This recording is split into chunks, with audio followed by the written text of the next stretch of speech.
Norah Fields was a woman who moved like a shadow in her own life, often feeling as unnoticed as the dust motes dancing in the late afternoon sunbeams that sliced through her cafe window. At 29, her small cafe, the Portside Perk, was her whole world, a small boat she tried to keep afloat in a sea of rising costs and fading hope. The cafe sat in a town that once buzzed with the crisp snap of salutes and the shine of polished boots. Now it mostly hummed with a low, tired grumble.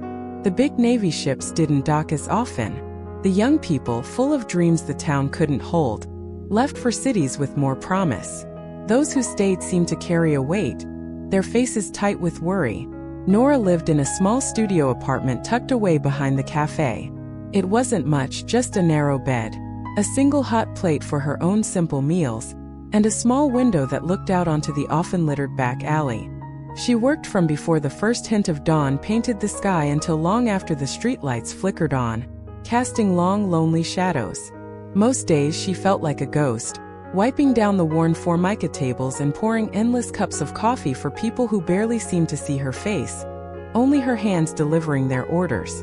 On the scarred wooden counter, beside the old-fashioned cash register, sat a pair of old silver dog tags. They were her father's. He had been a cook in the Navy, a man who believed that a hot meal and a steady hand could fix almost anything. He knew how to serve not just food but his country with quiet pride. Norah missed him more than words could say. She missed the way he could make even a story about peeling potatoes sound like an important mission. Now, the stories whispered in town were mostly about lost jobs or businesses closing. People seemed to look at each other with suspicion, not kindness. It was a transactional place. You paid for your coffee, you got your coffee, and that was that. Smiles were extra, and not many people were buying. Norah kept her kindness quiet, like a small precious flame she kept carefully in her hands, trying to protect it from the biting winds of indifference. She'd leave an extra warm muffin for the old street sweeper, or add an extra splash of real cream for Mrs. Henderson, whose eyes always seemed to hold a deep sadness. Nobody said thank you much anymore, but Norah did it anyway. It was her way of remembering her father, of holding on to something good in a town that felt like it was forgetting how. If stories like these about quiet people doing good things when no one is watching warm your heart, maybe you'll want to see more from us. Take a moment to hit that subscribe button so you don't miss what happens next in places like this and to the people who live there. Norah watched her town change day by day, and a quiet ache settled deep in her chest. She wished things were different, but all she felt she could do was pour the coffee, wipe the counters, and try to be a small, steady spot of warmth in the growing cold. The rain started just after the lunch rush, a sudden hard downpour that turned the dusty street outside the Portside Perk into a slick, gray mirror. The bell above the cafe door jingled, a hesitant sound, not the usual confident ring of her regulars. Norah looked up from wiping down the counter. A man stood framed in the doorway, water dripping from the brim of an old, faded cap. He was an older man, his face etched with lines that spoke of hard miles and harsh weather. He wore an ancient, dark bomber jacket, the kind pilots used to wear, though this one was torn at the elbow and stained with time. In one hand he held a simple wooden cane, and Norah's sharp eyes caught the glint of a few faded stickers near the handle. A small flag, an eagle, symbols she recognized from her father's old service photos. He was blind, his eyes, though open, stared ahead at nothing she could see. A hush fell over the few remaining customers. Mrs. Gable, who always complained her coffee wasn't hot enough, pursed her lips and looked away, tootling under her breath. Two men at a corner table stopped their low conversation, their eyes narrowing with suspicion. Norah heard one of them mutter, just loud enough for her to catch, "Here we go again." Another one. The man didn't seem to hear, or if he did, he gave no sign. He tapped his cane lightly on the floor, feeling his way. His voice, when he spoke, was soft, a low rumble like distant thunder, but surprisingly steady. "Excuse me, ma'am," he said, his head tilted as if listening intently. "Do you have a small corner I could wait in? Just until this rain clears up. I don't want to be a bother." Norah felt a familiar pang in her chest, that mix of sadness for the man and a quiet anger at the coldness of others. She saw past the worn clothes and the unseeing eyes. She saw a man seeking shelter, a human being. Her father's words echoed in her mind. Everyone deserves a bit of warmth, Norah, no matter their port of call. She offered a small, genuine smile, though she knew he couldn't see it. "Of course," she said, her voice gentle. Come on in. Actually, how about a hot meal while you wait? On the house. Stew's fresh today, and it's perfect for a day like this. She didn't ask questions. She didn't need to know his story to know he needed kindness. She simply saw a person and she acted. The other customers exchanged glances, but Norah ignored them, her focus solely on the stranger who had come in from the storm. Norah led the blind man to a small, quiet table in the corner, away from prying eyes and whispered comments. She took his damp bomber jacket, noticing its surprising weight, and hung it carefully on a hook by the old radiator, hoping it would dry a little. Then she ladled a generous portion of her thick beef stew into a sturdy bowl, the aroma of herbs and slow-cooked meat filling the air around them. She added a basket of warm bread, still soft from the oven. As he ate, slowly and with a neatness that surprised her, Norah brought him a steaming mug of coffee, then another when he finished the first. She didn't hover, but she stayed close enough to refill his water or offer more bread, her movements quiet and efficient. They talked, not about anything deep or personal at first. He spoke of the rain, the way the town smelled different when it was wet, the sounds of the street. Norah listened, noticing the careful way he chose his words, the calm in his voice despite his obvious hardship. There was a discipline about him, a quiet strength that seemed out of place with his worn clothes and homeless state. He didn't complain about his situation or ask for pity. He simply accepted her kindness with a quiet dignity. He ate every bite of the stew, wiping the bowl clean with the last piece of bread. Norah felt a strange sense of peace watching him, a feeling that this simple act of feeding a hungry man was somehow important, more important than the day's profits or the town's gossip. When he was finished, he sat for a moment, a thoughtful expression on his face. Then he said, his voice soft but clear, "You cook like someone who knows how to serve under pressure, ma'am. Like someone who's fed a lot of hungry people who needed it right now, no fuss." Norah just smiled. "My father was a Navy cook," she replied simply. "I guess some of it rubbed off." He nodded slowly. "Good men, Navy cooks. They keep the engine running." He reached into an inner pocket of his trousers, a place Norah hadn't seen him touch before. His fingers fumbled for a moment, then withdrew a small metallic object. He held it out to her, laying it carefully on the table. It was a coin-sized metal emblem, dark and intricately shaped, with an eagle, an anchor, and a trident. It looked old and well-worn, as if it had been carried for a very long time. "This is for your counter," he said, his voice barely above a whisper. "A small thing. Just in case someone important, or someone who thinks they are, forgets what real service looks like. Maybe it'll remind them." Norah picked it up. It was cool to the touch, heavier than it looked. She didn't know exactly what it was, but she felt its significance, a silent story held within the metal. Before she could say much more than a quiet thank you, he gathered his cane, his jacket now mostly dry. He thanked her again, his voice sincere, and then, as quietly as he arrived, he was gone, stepping back out into a world where the rain had finally stopped, leaving behind the mysterious emblem and a sense of profound, unspoken honor. Norah placed a small, metal trident on the shelf beneath her cash register, next to her father's dog tags. It felt right there, like a missing piece she hadn't known was lost. Stories of quiet courage and unexpected connections often hide in plain sight. The peace Norah felt after the blind man left didn't last long. The next morning, the trouble started. Someone, likely one of the customers who had watched with disdain the day before, had taken a video of her serving Jacob. They posted it on the town's social media page. The video was grainy, shot from an awkward angle, but it clearly showed Norah bringing the stew, offering coffee. The caption was cruel. "Local cafe owner Norah Fields at the Portside Perk caught feeding drugged-up street trash. Is this what we want in our town? What's wrong with her? Bad for business." The comments underneath were worse. People called her foolish, irresponsible. They said she was encouraging vagrancy, that she was putting other customers at risk. Norah's heart sank as she read them on her old phone, her hand trembling slightly. Later that morning, her landlord, Mr. Henderson, a man whose smile never quite reached his eyes and who always seemed to be calculating something, stormed into the cafe. He wasn't smiling at all today. He waved his own phone in her face, the offensive post glowing on its screen. "What is this, Norah?" he demanded, his voice sharp and loud enough for the few customers present to hear. "I'm getting calls. People are saying your cafe is becoming a haven for undesirables. You're scaring off the normal customers, the paying customers." Norah stood her ground, though her stomach churned with a mixture of fear and anger. She looked him straight in the eye. "I fed a hungry man, Mr. Henderson," she said, her voice quiet but firm. "He was caught in the rain. That's all. That's all." Henderson scoffed. "That's not all, Norah. This is a business, not a charity kitchen. If you keep this up, you'll have no customers left. And then you won't be able to pay your rent, will you?" He leaned closer, his voice dropping to a menacing whisper. "Get rid of these types, or I'll have to find a tenant who understands how to run a respectable establishment. Consider this your warning. I can have you evicted." Norah didn't apologize. She wouldn't. The thought of it made her feel sick. "I did what I thought was right," she repeated. Henderson huffed, gave her one last disgusted look, and stormed out. Throughout the day, the cafe was unusually quiet. Some of her regulars, people she'd known for years, didn't show up. Those who did come and whispered amongst themselves, casting quick, uneasy glances her way. Norah felt their judgment like a physical weight. Each quiet moment, each empty table felt like a confirmation of her landlord's threat. That evening, as she locked the cafe door, the streetlights casting long, lonely shadows, her gaze fell on the small trident still sitting on the counter.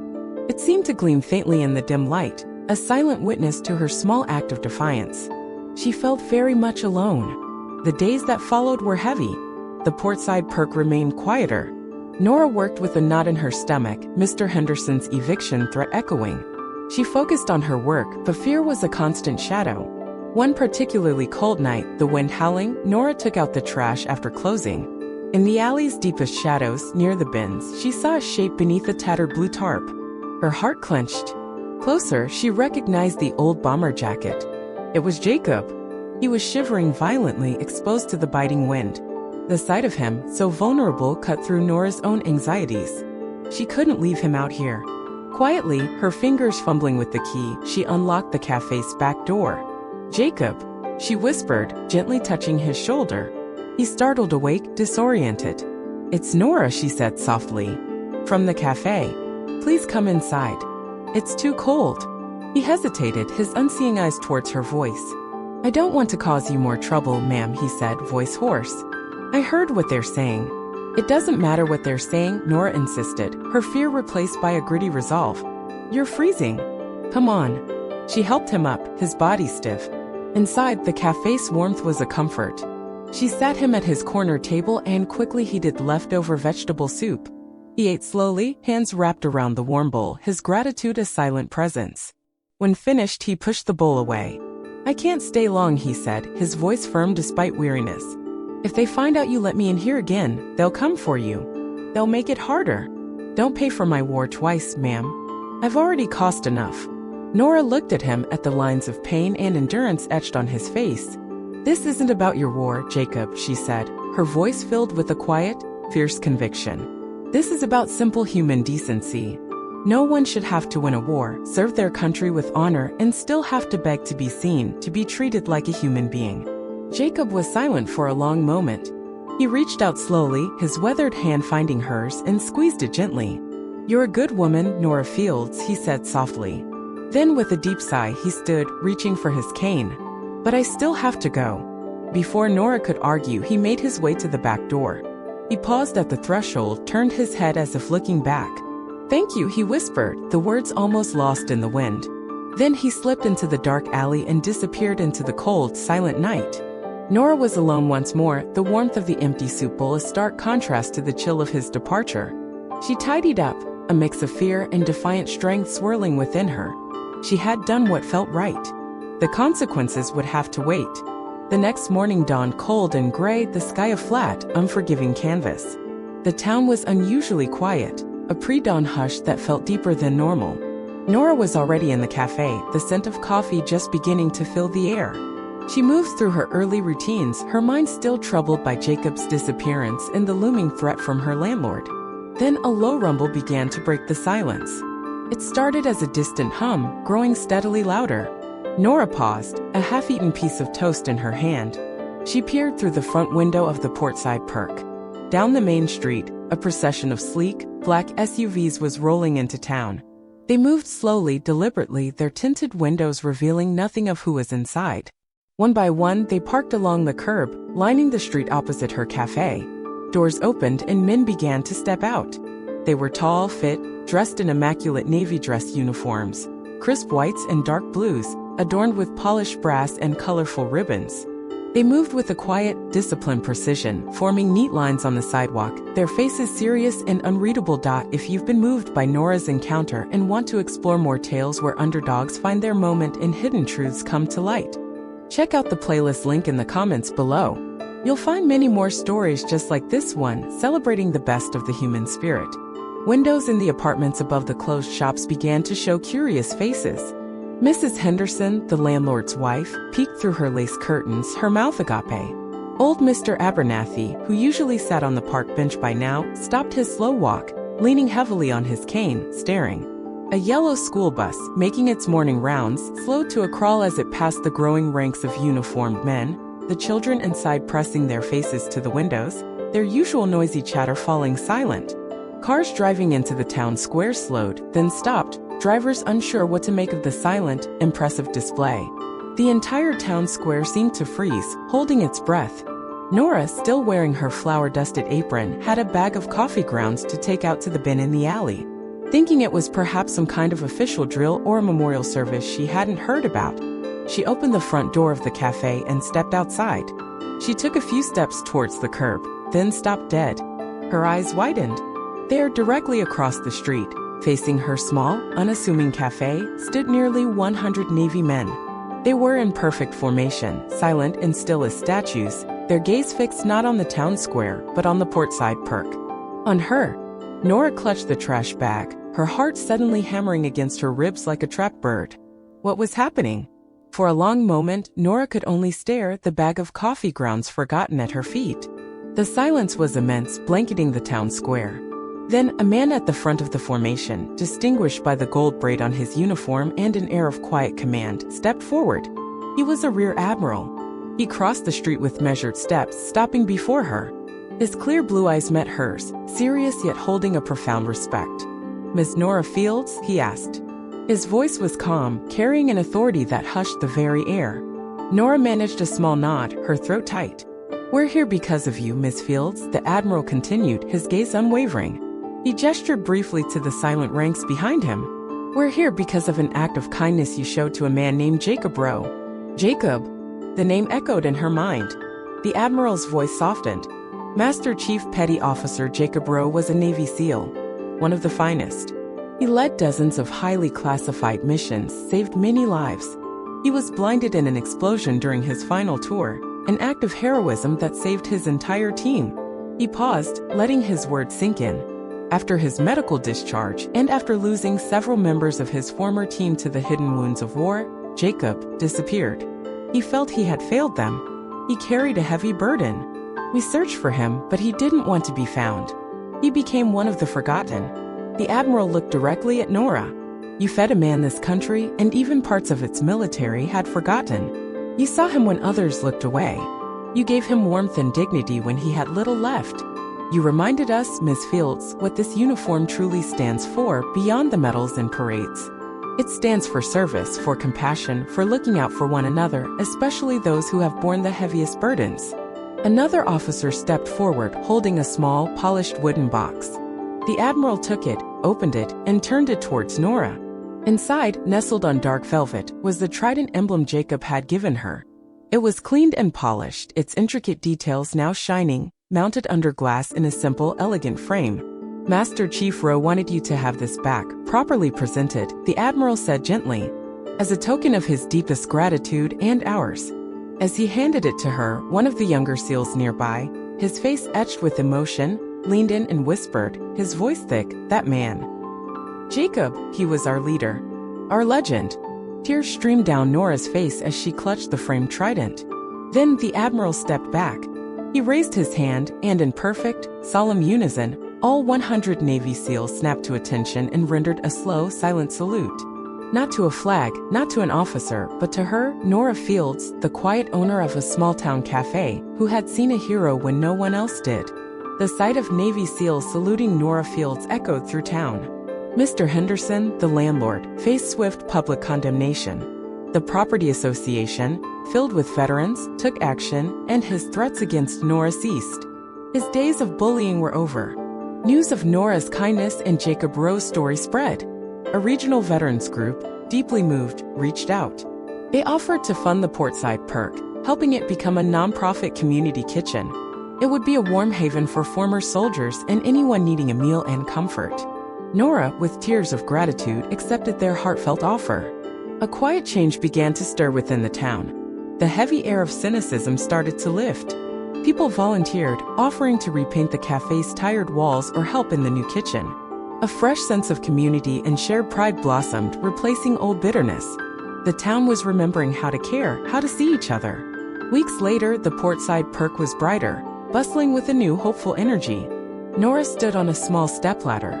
With careful hands, she hung the frame-sealed trident above the main doorway, right next to her father's silver dog tags. They gleamed together, silent witnesses. A group of children gathered below, their faces curious. One little girl pointed. "Miss Norah," she asked, "is that shiny metal yours?" Norah turned, a genuine, warm smile lighting her face. She looked at the trident, then her father's tags, then at the children. "No, honey," she said softly, her voice full of gentle wisdom. "It's ours. It belongs to all of us who remember to see."